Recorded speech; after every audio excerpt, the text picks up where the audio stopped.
Avant de commencer, abonne-toi à Paramédia TV et partage cette vidéo. N'oublie pas de liker et de laisser ton point de vue en commentaire. Le régime militaire issu du coup d'État au Niger a ordonné mardi 11 octobre à la coordonnatrice de l'ONU dans ce pays, Louise Aubin, de quitter le territoire dans les 3 jours, dénonçant notamment les entraves des Nations Unies à sa reconnaissance internationale. Le secrétaire général des Nations Unies Antonio Guterres regrette profondément l'ordre d'expulser Louise Aubin, a déclaré mercredi son porte-parole. Cette expulsion va entraver les capacités de l'ONU à accomplir son mandat et perturber le travail essentiel au Niger où 4,3 millions de personnes ont besoin d'aide humanitaire, a insisté Stéphane Dujarric, ajoutant que cet ordre était contraire aux règles internationales applicables aux représentants des Nations Unies. La décision du régime militaire a été prise au lendemain de l'annonce par les États-Unis de la suppression de quelques 500 millions de dollars d'aide économique au Niger, et alors que la France commence à retirer ses soldats du pays, à la demande des militaires au pouvoir depuis le 26 juillet. Le gouvernement décide d'ordonner à l'ambassadeur, coordonnateur réside du système des Nations Unies, son Excellence Madame Louise Aubin, de prendre toutes les dispositions utiles pour quitter Niamey sous 72 heures, a écrit le ministère nigérien des Affaires étrangères dans un communiqué daté de mardi et transmis à l'AFP mercredi. Louise Aubin, de nationalité canadienne, avait été nommée à ce poste en janvier 2021. Le pouvoir nigérien a motivé sa décision par des entraves mises selon lui par le secrétaire général de l'ONU, Antonio Guterres, en vue de contrarier la participation pleine et entière du Niger à la 78e Assemblée générale de l'organisation qui a eu lieu en septembre à New York. Les généraux nigériens au pouvoir y avaient envoyé leur nouveau ministre des Affaires étrangères, Bakary Yaou Sangaré, qui était avant le coup d'État du 26 juillet le représentant du pays à l'ONU.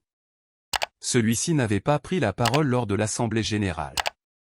De son côté, la France retire du Niger ses quelques 1400 soldats et aviateurs français qui étaient jusqu'ici déployés pour lutter contre les djihadistes aux côtés des Nigériens.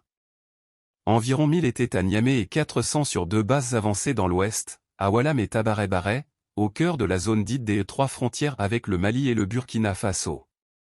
Selon un reportage de la télévision nationale nigérienne diffusé mercredi soir, ce sont au total 116 soldats français et du matériel qui ont quitté Niamey en direction de N'Djamena au Tchad entre lundi et mardi.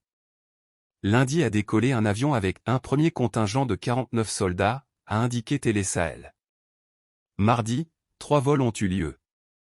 Les 2 premiers entre 12h50 et 13h30, le premier ayant à son bord 48 soldats et le deuxième transportant du matériel, précise le reportage.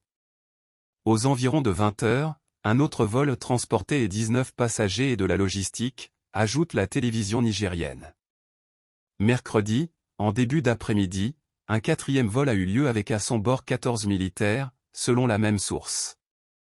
Les journalistes indiquent que tous ces vols ont été effectués dans des avions de marque A400M à partir de l'aéroport Diori Amani de Niamey en direction de N'Djamena au Tchad. Pour le moment, au moins 3 vols par jour sont prévus jusqu'au départ définitif des troupes françaises du Niger, conclut Télé Sahel. À l'issue d'un bras de fer avec les généraux nigériens, qui exigeaient de la France le retrait de ses soldats et de son ambassadeur à Niamey, Paris avait annoncé fin septembre leur départ, précisant que l'ensemble de ses forces seraient rapatriées d'ici la fin de l'année.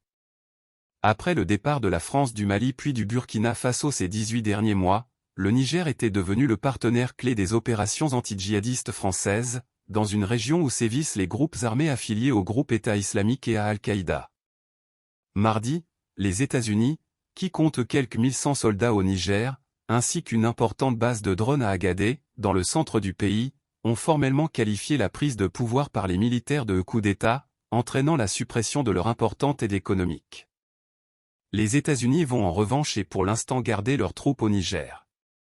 Abonne-toi à Paramédia TV et partage cette vidéo. N'oublie pas de liker et de laisser ton point de vue en commentaire.